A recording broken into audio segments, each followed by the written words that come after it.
Anyway, this gentleman has been a thought leader, and after quite a number of years in the corporate world, he launched and grew a couple of brands to over $1 million in sales, and he decided that building on that experience, he was going to do his own thing, like many of us have thought since our other days didn't work well for us. So he's worked with over 220 brands on Amazon and sales of over $150 million. Featured on a weekly podcast, Startup Hustle. Andrew is a popular speaker in e-commerce, branding, and Amazon at conferences and events all over the United States. Welcome, Andrew. Thank you. I know that this is the last session, so I'm excited just that you guys are here. Me and my team, if you see them around here all up in my business, we were planning that if we were the only 4 here, we were still going to get some content and make it worthwhile. So that's what we're doing. You know, we're talking about Amazon, and I know that everyone here is here because of WordPress.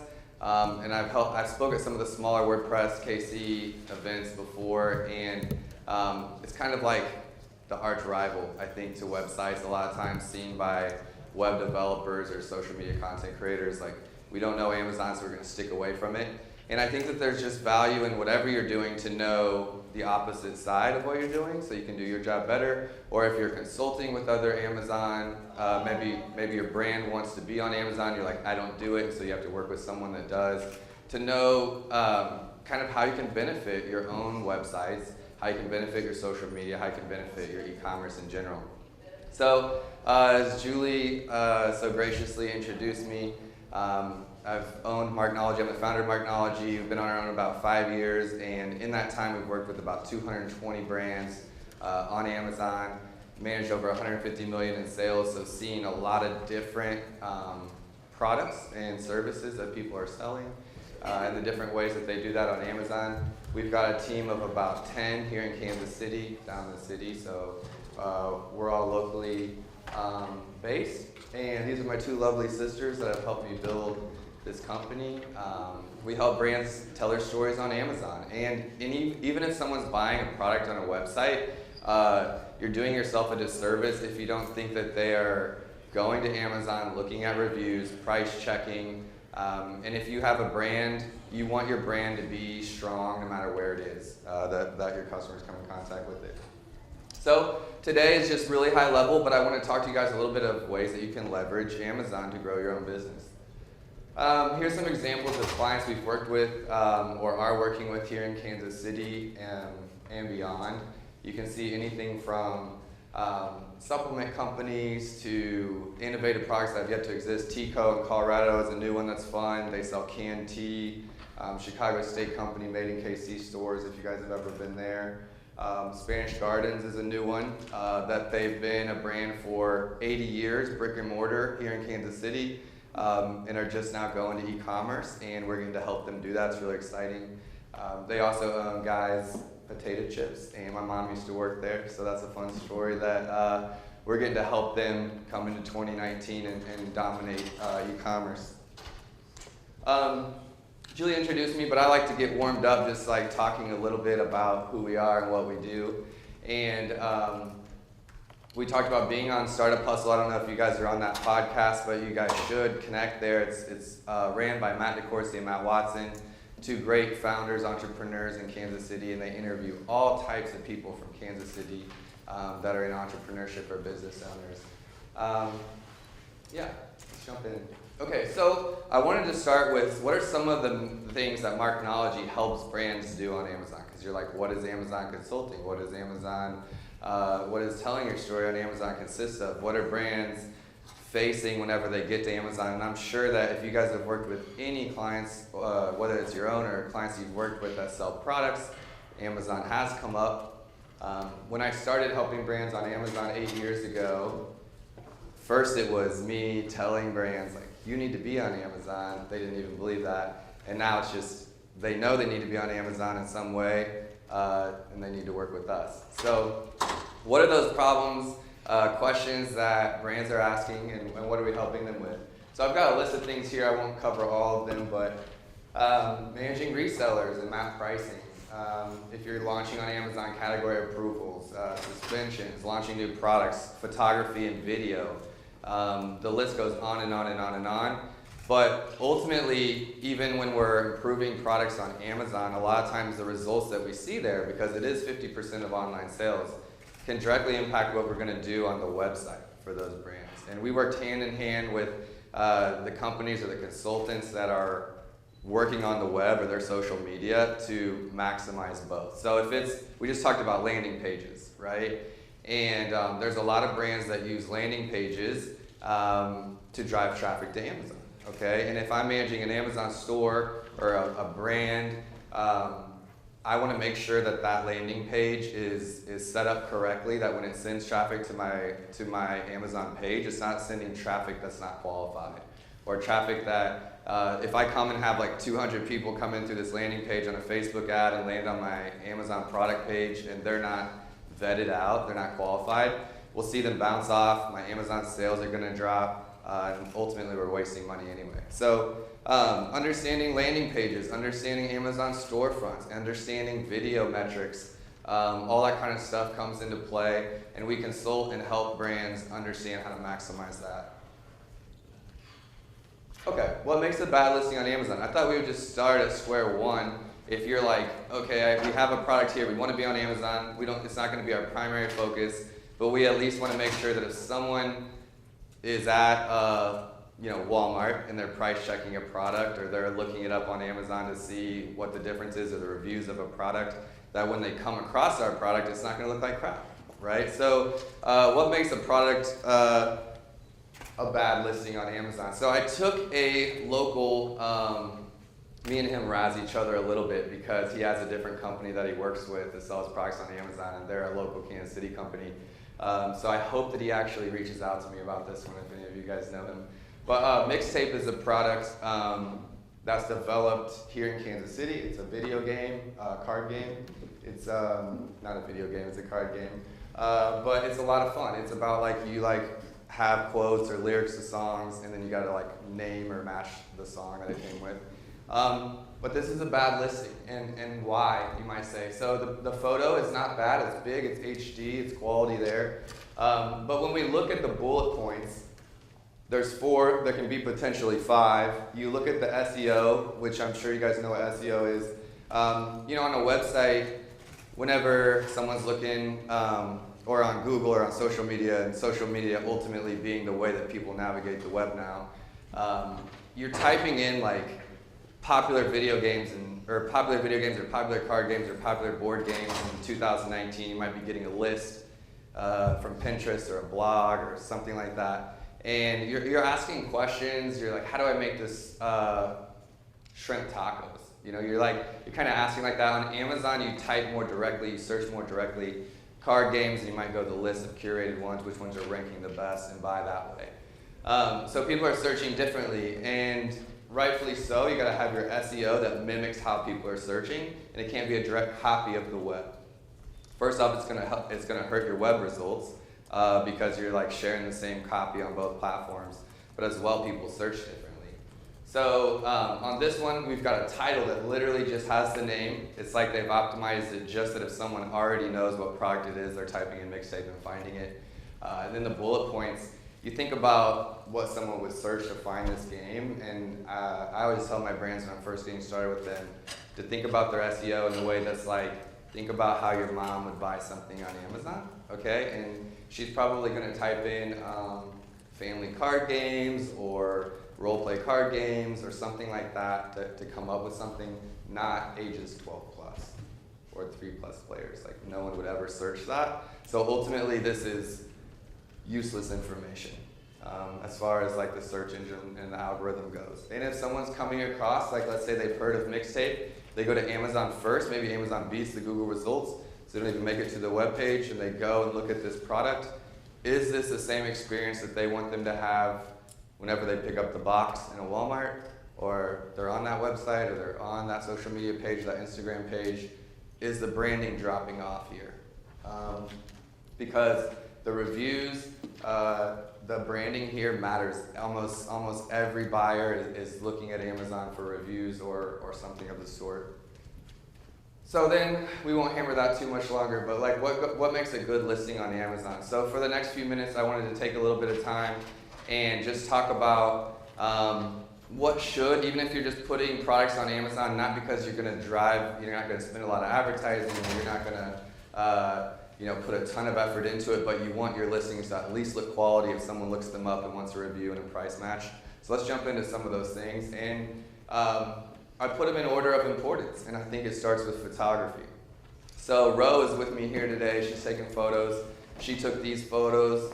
This is a product that we sourced in China and brought over, kind of learning how to import-export products.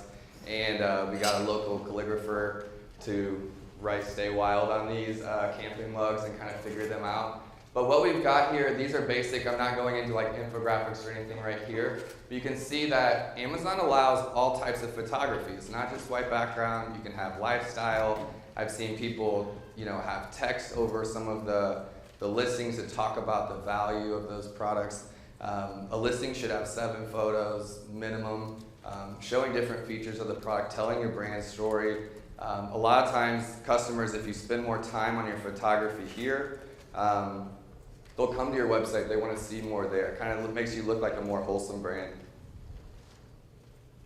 Here's a couple other examples. A lot of people think, this is like the typical Amazon image here, white background. But you see we're having some fun with it, showing some texture with the beans. Here's several others that we've made for other clients that were like, we have a supplement bottle. What is there like that's interesting to take photos of? And if you just get creative and think about what would you tell a customer if they're sitting right in front of you and you just have photos and a bit of images, what are you going to do? So we've got some value adds. We've got like what I call confidence badges. These are like infographics that can go in the image slots below the first one that's on the white background. And these are Ben's dogs. This is a fun project. Like he is a supplement brand that we helped start. And he's like, I don't know what to do for lifestyle photos. And so we just started taking a lot of photos of his pets. And in turn made that part of his brand, which was fun. This is his product here as well. And I wanted to show him as an example of a good product on Amazon. The difference between, so I'm going to go back a couple. This one, just so you guys remember. And this one, right? So it's just a bottle of pet supplements. But we've got some pictures of his dogs there. We've got some value adds. We've got him telling the story of how these can help your pet. They're HD, they're big. You literally cannot spend too much time on your photos. It's very underrated as far as conversion rate. We've got a title that has multiple searches that someone would actually search to find these types of products. And we know that because we've tested and ran our advertising and different things like that to tell us which terms convert well. And then we've got bullet points. These aren't overly packed. Obviously, it's a mixture of like art and science whenever you're writing copy, but because you want it to read well, but you need to have relevant information, relevant searches that people are going to type in. So this is an example. This listing, this page right here converts at almost 35% after 2 years on Amazon. So, we're talking about web pages. What I think the web industry standard is like 3%. If someone converts at like, 3 to 7% on a web page. This is an Amazon page that's converting at 35%. Okay, so this one's fun. We talked about when people are at that Walmart or wherever they are, they're searching on their phone to kind of price match and check reviews. So we can't optimize everything for Amazon on the computer, on a desktop, when a lot of people are searching on their cell phones or their smart devices. And so what does that look like? I want to show a different example than Ben. This is a product that's converting at 45% since we launched them in October of 2018. They're $12.99 sponges. They're a brand out of New York that was referred to us. We've sold close to $500,000 in sponges since we launched them in October.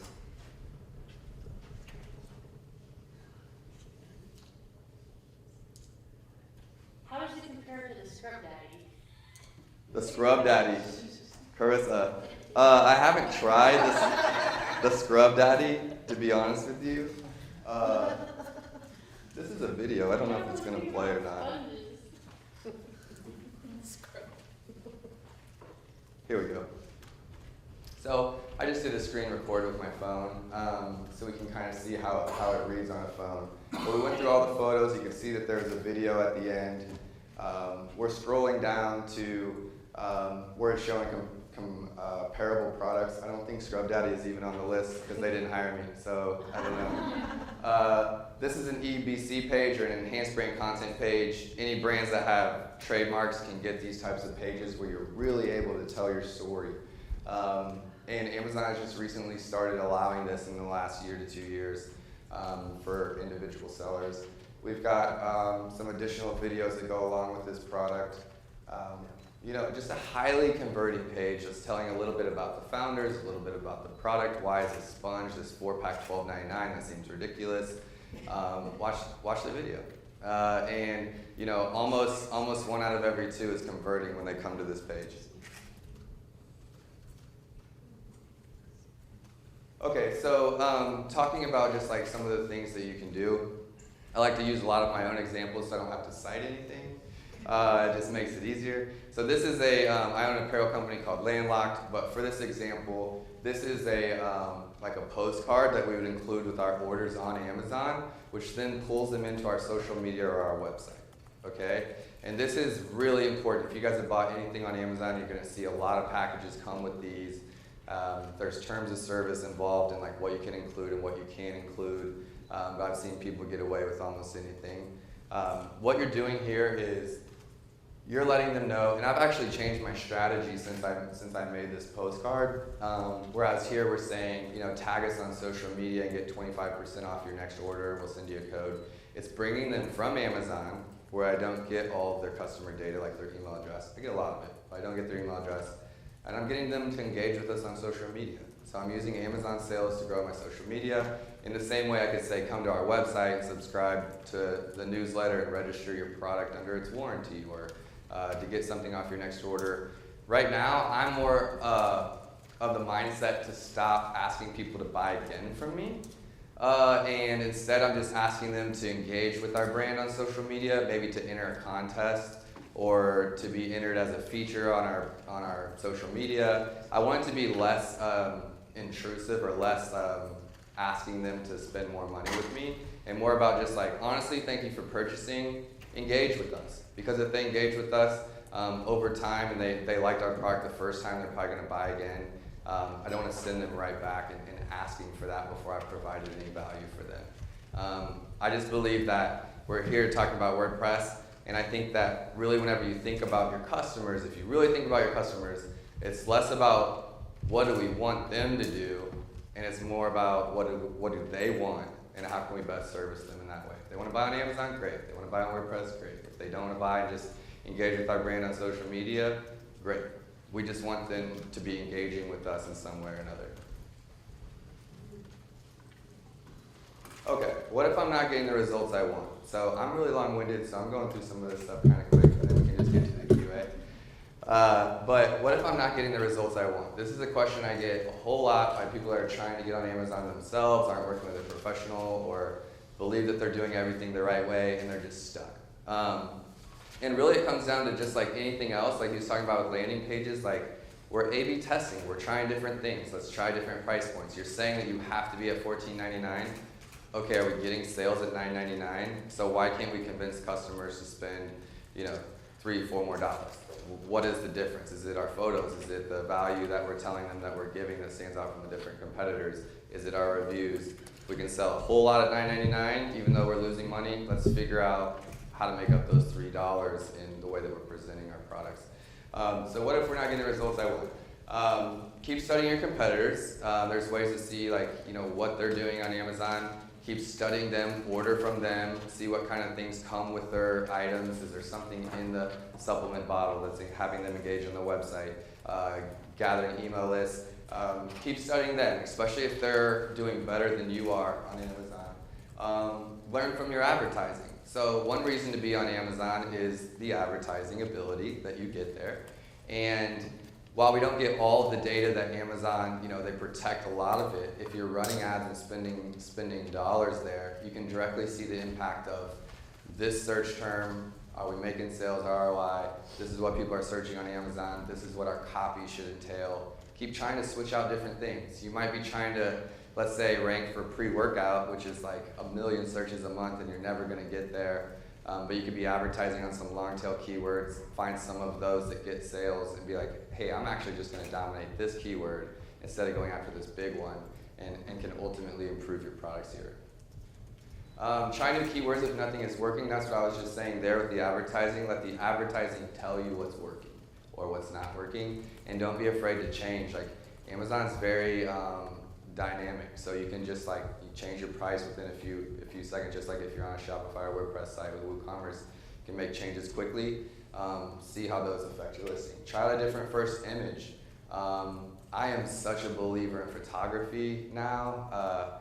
I've been doing this a long time. It wasn't something that I focused on at the beginning, but ultimately you can do all these things with your products, and like you just change your photos, and it makes such a big difference. I don't know, it's something about being humans and being emotionally connected to products, that if you have a little bit of texture to it, or you have maybe a model that's different in it, or color, different things like that really make a lot of difference in Amazon search results and people clicking on those listings or not. So if you have a product that's emotional, so to me, that type of product would be like kids clothing or pet products or women's, lingerie, like whatever like needs an emotion to that product because they're picturing themselves in that, or they're picturing their dog being healthy, or they're picturing their baby in these things. You can't just have these pictures that are boring that create no emotion with people. They just don't work. So test. There's sites out there you can pay like $5 and have 1,000 Amazon customers give you their opinion on what photos they like better. You change that and you like increase your conversion rate by 15 points just by switching out a photo that you're like, I like the green one, but I guess everybody else likes the red one. So let's go with the red one. Try different price points. That's what I talked about. A lot of brands I work with, they come in with this set mindset of like, I have to be at this price point, I have to be here, we have to do it just like this. I'm like, are we trying to change or not? Right? Because they're like, I'm so set on this. If we can find what's working here, that example of $9.99 or $12.99, then we can decide why are they coming into our product and buying at $9.99, but at $12.99 we can't get them to do that. The sponges is a great example because they're $12.99 and now they're actually $14.99. Our competitors are like $4, some of them. Okay, so we are dominating in a space that we are 3 times higher than everyone. Why is that possible? Well, we're telling our story well. We're telling them why it's a premium product. We're telling them who the founders are, why they need to have cleaner sponges. It's a subscription model sponge. I'm not selling you guys on the sponges, okay? I'm just telling you that that particular product is one of those examples where a brand will be like, oh, our luxury tie wear, our luxury suspenders can't be on Amazon. Everybody wants $9.99 suspenders. Well, like, are you gonna bet $100,000 or $200,000 on what you think to be true, or are we going to test it and figure it out? So we move price points around and just keep moving and testing and don't get stuck, and you'll see like, oh, okay, I'm doing everything right because I'm getting sales at $9.99. I just can't actually be there. So then you figure out, do I got to get my price lower? Do I got to do a better job with my storytelling to get people to buy into my brand? So then we've talked about a little bit of what's a good listing, what's a bad listing, what are some of the problems that brands are having on Amazon, and what's the best software to help me be a better seller on Amazon. I think just like you guys use a lot of software on WordPress, there's like the equivalent of that on Amazon. So tools that help you track keywords, tools that help you understand business reports and analytics, and tools that help you understand what your competitors are doing, how much volume are they doing. If we're doing $5,000 a month, and I know that our direct competitor is doing $100,000 a month, there's demand for the product, we're just doing something wrong. It's $95,000 of difference. And so the tool can help me build confidence with them that if we just keep working at it and we get it right, we can take some of that market share. Let's get into it. So this one is called AMZ Tracker. And I might have worded this question a little bit wrong because I'm not selling this software as the best software. For almost every example I'm going to show you, there's 3 or 4 that can do the exact same thing. It's just kind of knowing what tools are out there to be able to help you do a little bit better job. This one's AMZ Tracker. We were talking about that pet product bins, pet supplement that we helped create that brand, launch that brand. And we've got some of the keywords here. This is a little bit old, but vitamins for older dogs, supplements for senior dogs, dog vitamins for seniors. These are terms that are in our copy that we're trying to rank for because we convert well when people search them and find us. And you can see over here that we've got at least 1, 2, 3, 4, 5, 6 in the first page. So if someone types that in under Amazon, we've got 6 different keywords or search phrases that if someone typed it in, we would be on page 1. And ultimately, that's what your goal is. Your goal is to find 10 of these that get 10,000, 15,000, 20,000 searches a month, and be showing up on page 1 when people type them in. Yeah, go ahead. What did you say this was called? AV tracker? This is called AMZ Tracker, like AMZ for Amazon. AMZ Tracker.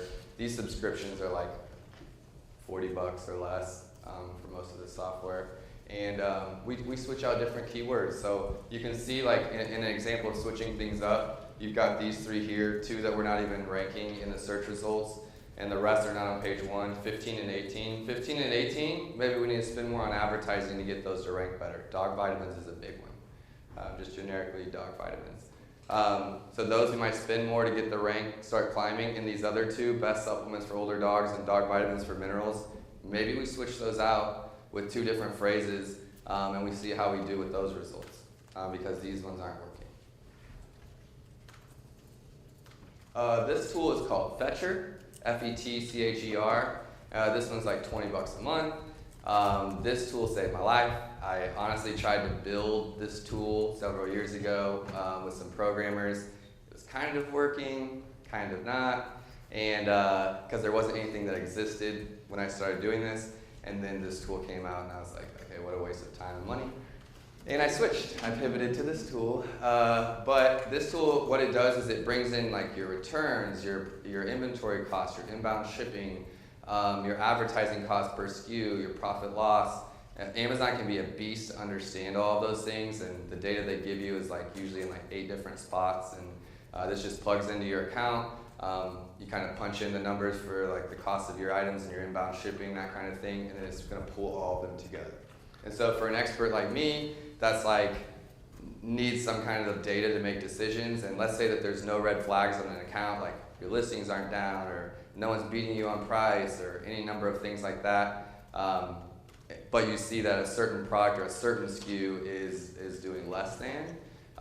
You can get in here, dig a little bit deeper. Maybe there's one particular SKU that's had a lot of returns that you didn't see, and then try to figure out why that's happening.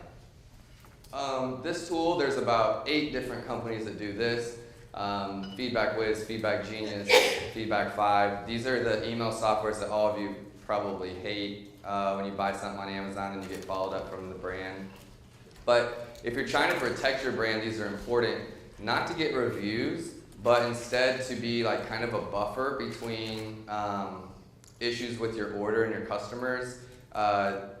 It comes to their cell phone. Almost all of us get our email on our cell phone. And instead of them being like, oh, okay, I got this morning, and then I went to work and it looked like it was missing XXX, instead of them getting back on Amazon later and writing a negative review, they might just respond to that email that you send out saying like, hope you enjoyed this. If you have any issues, let me know.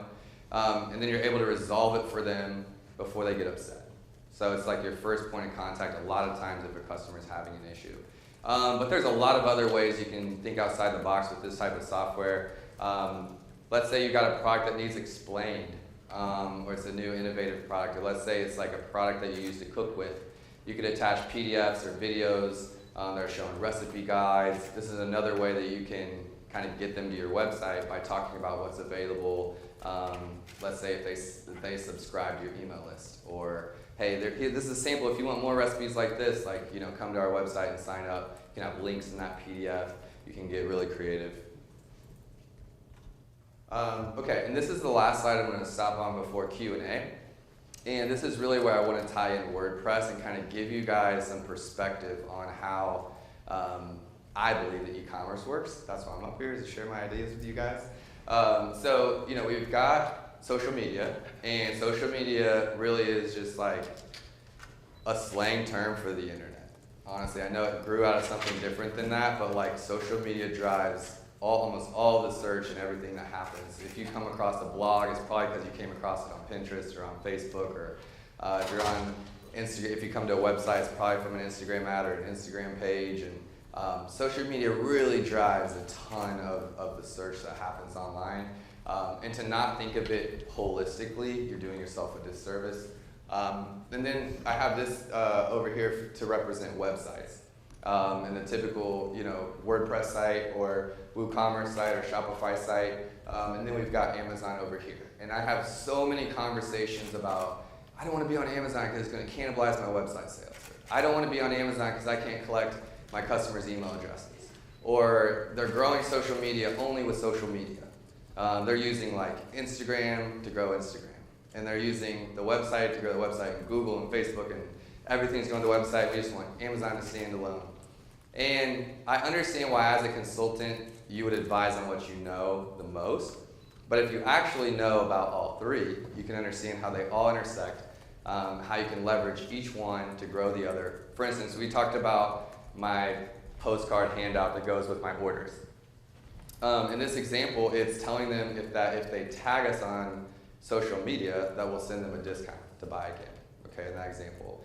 But think about having them, every single Amazon order, like I have some brands that, they're doing $5 million a year for $15 products. It's a lot of orders, a lot of units. For them to leverage those sales to grow their social media is very affordable. And if you pick the percentage of those orders that then go in and do add them on social media or tag them, they're using Amazon to then grow their social media massively. And growing social media is very similar to having a very strong email list. You can leverage them to launch new products. You can leverage them to do all types of things. So for instance, let's talk about social media and how a website would connect. So we have orders happen on Amazon. You can then say, let's say we've sold 4.5 million this year on Amazon. That's a lot of orders at $15.95. We can take that customer data. You've got names, addresses, zip codes, etc. You export those. Then you're using, let's say, Facebook targeting. And you can use that with a little bit of manipulation, changing the headers, etc., to create a lookalike audience on your Facebook ads. So then you've taken hundreds and thousands of orders here to then leverage your Facebook advertising. And create lookalike audiences from what you sold on Amazon to then find them, and maybe you're using Facebook to then send them to your website. Is everyone tracking that a little bit? Okay, so I have never heard any social agencies or partners that I've worked with ever talk about using Amazon customer data to create lookalike audiences. Why? Seems ridiculous to me, right? So these are just the things that even if you're working with a partner and you've got a brand on Amazon, you've got things, be asking them, are you gathering our Amazon data to create lookalike audiences? All different types of things that can happen with that. We're not even talking about Instagram or some of the others that happen as well. So that's just an example of how you can leverage them. Let's say you have a product that needs a warranty. Put an insert in your product that when it arrives, you're telling them to go to your website to register their warranty. Boom, you've got their email address. You can start collecting. You're using Amazon to get sales. You're using that to grow your email list on your website or wherever that is. You've got a website that has a strong email list. You can then use that to leverage a new product launch on Amazon. Okay, so you can use all these things together. I'm just talking about emails and customer data right now. But if you've got a ton of Amazon customers that are you're using your advertising, it's giving you a ton of feedback on maybe 20 keywords that when people search that and then come across your product and buy it, your conversion rate's really, really high. Use that data on your website to create blog articles or content that's going to go out on the web and find those people that also convert really well. People are searching differently on the two, and you can use them to grow each other, very much so. So those are just some examples. I promise you guys, I've never seen Amazon sales grow and it cannibalize a website. They grow together, especially if you're treating them like a holistic system, like an ecosystem. One of the other things I would say is fulfillment by Amazon. Does anyone know what FBA or fulfillment by Amazon is, or has worked with anyone? Okay, not everyone at once. But You can like send product into Amazon's warehouse, okay, which makes your products eligible for Prime. So in this example, I had those mugs, right? I was telling you guys I developed these mugs. I don't want to be, I'm trying to run a business, like I don't want to be picking and packing and shipping those, but I have a limited amount of quantity. So I take them, I label them, I get them ready for FBA, package them up, send them off to Amazon's warehouse. Might cost me 10 cents each to get them there. But now they're sitting in Amazon's warehouse and they're showing Prime on Amazon. You can buy it and get it in 2 days. Well, I can still sell those products on my website. Okay, so this is another way that connects with the website. I can have those products connect with WooCommerce or Shopify or whatever you're using, so that order happens here and Amazon is for $5.95, shipping that product to them, and I don't even touch anything. So you're using like one to fulfill the other. And not everyone can do that, but some people have limited inventory and they're worried about, I need to keep this for my website, I need to keep this for Amazon. I don't want to divide them, and I'm making more money here, and you know, that's just not necessarily the truth if you actually understand the science behind how it all works. What's your time worth? What's your warehouse, you know, inventory worth? Think about how you can leverage them if you have to think about questions like that. And as I travel and speak and whatever, as if I'm running an apparel company, that stuff is just happening constantly. The weekends we're shipping, it's awesome. And a lot of people can't ship for $5.95 anyway, depending on what their product is. So a lot of things that people fear when it comes to Amazon is really just because they don't have the knowledge on how to leverage that best. And if they do, it can become really powerful for your e-commerce strategies. And that's it. So I wanted to open up for Q&A. I think the last time I did this, we got a lot more value just by, you know, answering some questions. If you guys don't have any, that's fine. If so, open the floor. Yes, ma'am. I just have a question about how to get around, we sell stuff on Amazon, and we can't get around the fact that we have ivory backgrounds. They make us take it off, and then we have to white it out. We still have to have white backgrounds. How do you So how do you get around like not having perfectly white backgrounds? There's actually a great way to do this easily if you can't like get your own photos yourself. I think there's a software, a fee that's $3 a photo. And $1. $1 a photo? Yeah. Okay. So you can use the service, then I'll be happy to share it with you. It's like $1 a photo, you send it in, it's like a 24-hour turnaround, and you've got a perfectly white background photo. So they do still require a perfectly white background? Just for photo 1 and 2. Oh, Okay, and then photos 3 through 7, which can be the lifestyle, the infographics, or whatever, can be whatever you want them to be. As long as you don't have like nudity or something like that, you know, like they can be open to the gamut. Sometimes it's like we can come up with nothing, so we've got like a customer photo and like, you know, customer reviews on those pictures. Sometimes we actually have a lot to say about the products. Video is absolutely huge. So if you have a trademark video, if you guys have ever had a product link, okay, let me tell you guys something cool that just came out. If you guys have like a product link to a product on Amazon and you share that with someone through iMessage, it will actually send, which is like, hey, go here and buy this, it's awesome, it's the camera bag of your dreams. And then you click on that, it's actually, in your iMessage, it starts playing the video, if they have a video in the listing. So that's, you know, that's gonna start happening in search results, it's gonna start happening on Google, it starts playing like a little preview of the video. I'm sorry? Automatically, yes. No problem. Yeah, I'm sorry, I can't see. Yeah, go ahead. Yeah, so that, the only thing I sell on Amazon is my kids' college textbook, but I am interested in incorporating Amazon Marketplace into my website to generate income from sales that are funneled through our website. Okay. What kind of revenue do typical websites, smaller ones, generate from that type of thing? So using it, the Amazon web store. Can you rephrase the question just a little bit? Okay, So like, you know how you're online, you're reading an article, and then it mentions a product, and you click, it takes you to an Amazon Marketplace. correct. And then if you purchase that, the website gets a portion of the revenue or a kickback or something. Affiliate. Affiliate, yeah, that's it. So I'm just curious, what kind of revenue that generates on average, and is that something that you can really count on as a revenue stream? So that's an interesting question. That's called Amazon Associates. Or, you know, when I was an e-commerce manager, before I went on my own and just started focusing strictly on Amazon, I managed affiliate marketing for companies as well as their websites and different things. And that's where, like, you know, you've got a mommy blogger, like he's talking about, mommy blogger that's just putting out tons of ways to save money, or places you can go and get coupons or deals at Walgreens, and here's the coupon. And whenever people come in through her blog and then go and buy those things, she gets a commission. That's old school affiliate marketing. Now we call it influencer marketing. It's adapted a little bit, but it's still the same process. And the same thing with you. The commissions vary. I think it's like, you know, it might be 5% or something like that. But honestly, this is a good question. I'm going to take it and run with it. Okay, so let's say that you're driving traffic from your website and saying that they can buy on Amazon if they want. Click here to buy on Amazon and click here to buy from our website, because you have both products. If you're an Amazon associate or an Amazon affiliate, you can tag those links that you're sending from Facebook or from Instagram or from wherever back into Amazon and get commissions on what you're sending. So like they're buying from you on Amazon, okay, like it's your store, your products, and they're buying it on Amazon, but you're sending traffic from the outside, so get some of that ad spend back by being an Amazon affiliate.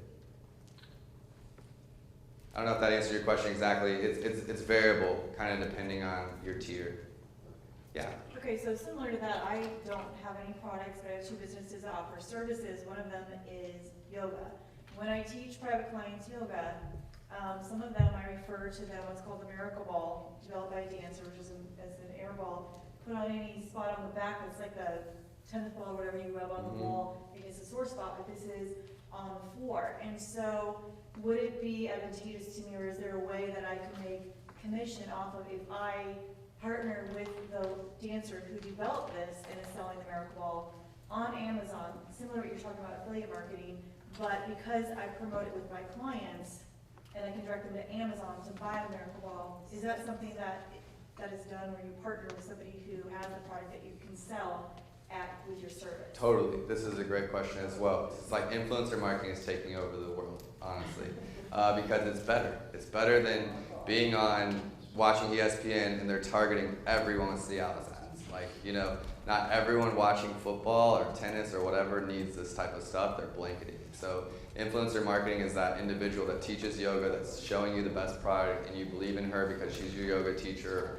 You know, she's been putting out articles with value for 3 years, and you're just a believer. That's why it's so big right now. It's that direct marketing, and you can. So you can reach out to her directly, and if she knows how to run her Amazon account or the brand, you could get a code from her. Okay, that might be Julie Save 15. Okay, and anyone that comes in from you recommending them uses that code, gets 15% off as an example, because you're sending them there like a referral, and that's a benefit for you. And then she might run a report at the end of the month and pay you commissions. Okay, as well, you could be like this gentleman asked before, be an Amazon associate. Instead of just getting a code from her that she's tracking at the end of the month, you're subscribed with Amazon as an associate. And when someone just follows the link, whether they're using their code or not, you're going to get paid by Amazon. You're getting paid by Amazon in that way, not by the brand that you're partnering with. So you probably should double dip, honestly. So like a lot of photographers and videographers, Jack's asked me some questions about this. If you're watching a YouTube that's like how to edit videos, or like I just went on this crazy adventure and filmed all this stuff and here's the gear that I used. A lot of people say like, oh, you're a vlogger, like what gear are you using? What mics are you using? What's that camera bag? How are you getting that wide angle lens? And they'll link to the products that they're using in those videos, and those are almost all tagged with, Amazon affiliate links. It's how a lot of vloggers get paid. They have a ton of traffic because of what they're making. They're linking back to the products that they're using with their influence. So in the same way, I'm behind because I just have a million things I'm doing. But with all the brands that we work with, all the brands I'm talking about, we have almost 40 brands that we manage at Marknology right now. And I should have all of their products on a page. I'm an influencer. I should have them curated and be talking about, hey, this is the product that I was showing in my video, or these are some of the products I use. For instance, I do this in my business when it comes to like these softwares, right? So these softwares that I use, I send my clients to, and all that kind of stuff. I have partnerships with those brands, those software packages that there's a kickback. I believe I'm at this area of my business of entrepreneurship where you should get paid for almost every referral that you're sending out. Good question. Thank you. Is anybody else selling products on Amazon? No?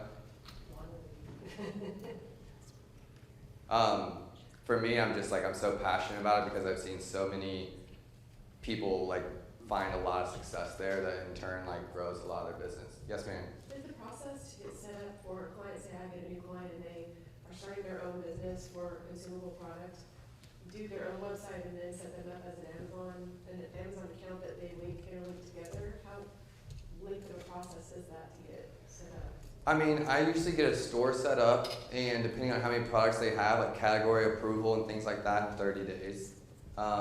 That's enough time for me to talk with them, and like, you know, if you have all the information yourself, it could be way less than that. It also depends on what you're selling. Like if you're in fine jewelry, this is a hard lesson I learned. I started working with some local clients that were selling pearls, and I had sold so many things on Amazon. I was just like, okay, this is the process. If your paperwork's in order, like we're gonna have no issue.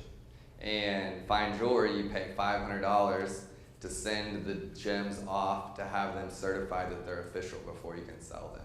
So I had to tell them, hey, it's an extra $500 and it's an extra like 3 months that we wait to get your store approved.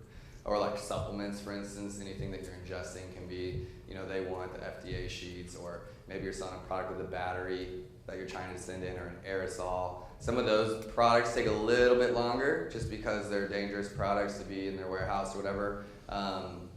But I've never not got a product approved. So it just takes a little bit of time. Otherwise, it's like clothing or some things like that, it's instantaneous. I think there's a lady behind you that had a question. When do you think a business is ready to start selling on Amazon? Yesterday. Yesterday. You know, I tore that listing apart, mixtape as an example, and they're not great, but it's better for them to be there than not be there at all. Like, you know, a lot of my business is growing. It started with taking people that wanted to be on Amazon, helping them launch, and it used to be called Marknology and Amazon Brand Accelerator because we were launching brands constantly, new products, new ideas, and then business changed just a little bit, and it went to where we were helping brands that were already on Amazon that maybe had like a vendor relationship with Amazon or were selling retail, and they got to a point where we're here, but we hate the way our brand looks. There's like 50 other people selling our products. We want to get control of it so we can start talking to our customers. We can send them those follow-up emails. We can start gathering their sales order information. We can make sure that they're pleased and happy if they have an issue with our product instead of counting on other people to do so. So my business has shifted a little bit from just launching young brands all the time to now working with bigger brands that just need help navigating. Yes? So if you reference books on your website and you want to lead people to go on Amazon, how much of a process is it being an Amazon associate? It's pretty easy, actually.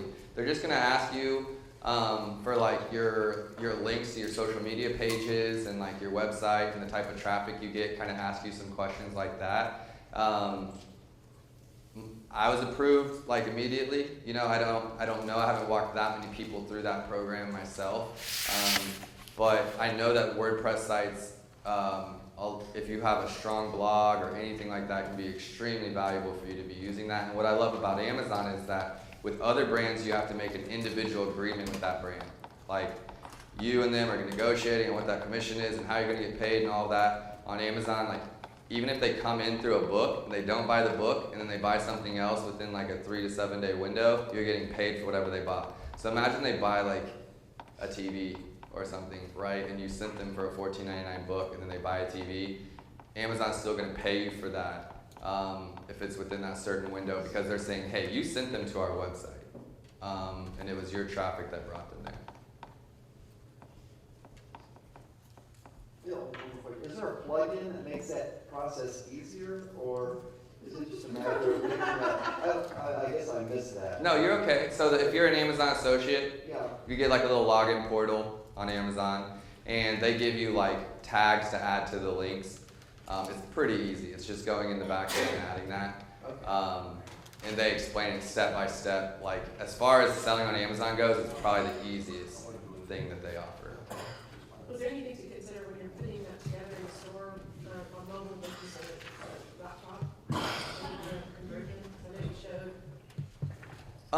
So like the conversion would be like what you're doing in WordPress, if that makes them convert or not. Like Amazon converts better than any other marketplace or store in existence. So like people just trust Amazon. That's what they did well, is they got customer, you know, and you can return anything you want. So really the tag is just like in the back end, no one would ever see that. So it's not something that you're doing visually to make it work better or worse. It's just adding that tag. But one thing that's really cool about the Amazon Associates is like, you can go to amazon.com/Andrew Morgans, that's my associate page. So it's pretty cool as an influencer, or if you have a website or a brand name, it can be amazon.com/that, and then you can have another curated page of the products that you're selling. Yeah. Okay, so you were talking about if you sent someone to Amazon and then they end up buying the TV or whatever. How does that work? I guess I missed that. So you sent them through the influencer or the Amazon associate link, but So if you're the person within a certain window of time, 3 or 7 days or something like that, you're the person that sent them to Amazon. They came in through your book in this example. Like she was recommending books on her site. They come in through the book, they don't buy the book, but the next day, tomorrow, they buy a TV. Amazon pays you for that TV. Because you sent the traffic there.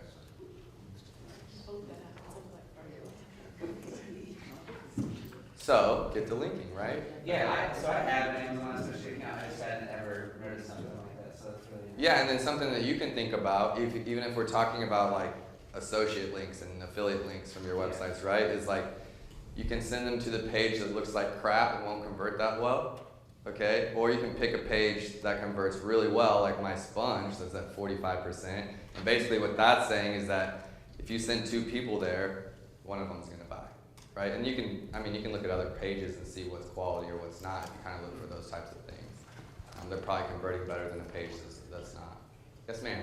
So how is there a way to see the conversion rates? I mean, you can see that private data, but how can I, as an outsider, assess conversion rates if something's really popular? You can't. You could use the tools, like some of the tools I mentioned, to show you what's selling, what's not, to see volume, and then make decisions off that if you wanted. But really, I guess what I was trying to say is from an outside view, even at looking at the basic things that a listing should have, 5 bullet points, a title that has some SEO in it, good reviews, maybe a video, even the aesthetics of a good-looking page, that page is going to be converting way higher than a page that's missing photos and missing copy and titles and stuff like that. Even if the product's great. There's a ton of great products on Amazon, big brands that we buy all the time, whose branding and pages look below average. Yeah, go ahead. Final question, ebooks, you know, a lot of us do content stuff. Do you have any sense, because that's not product per se, any take on ebooks, are they worthless?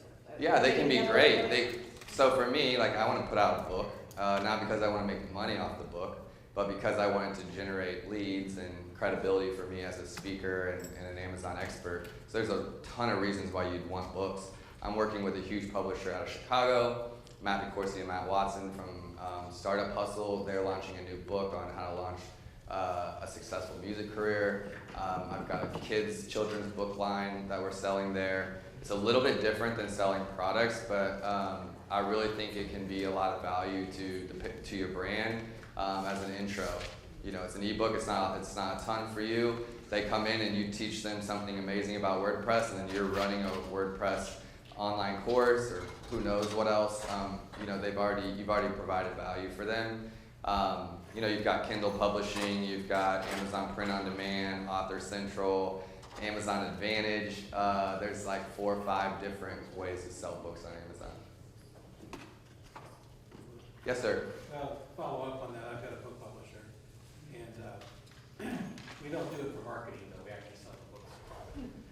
But the key with ebooks on Amazon is to use it as a sales mechanism for marketing more than anything, because they take 70% of the book.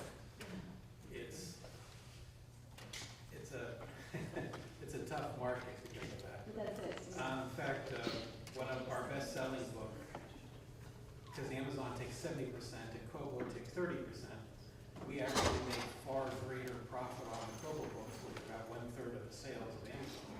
But you can't ignore Amazon because it's the big player in the market. So oftentimes with our books, we encourage people to go to our website directly and then get them sleep and get them to the channel. Yeah, I mean, you can leverage Amazon in so many ways. Like, you know, if you have a product, you're trying to get in Home Depot, for example, but you can get up to, you know, $5,000, $10,000 a month on Amazon selling that product.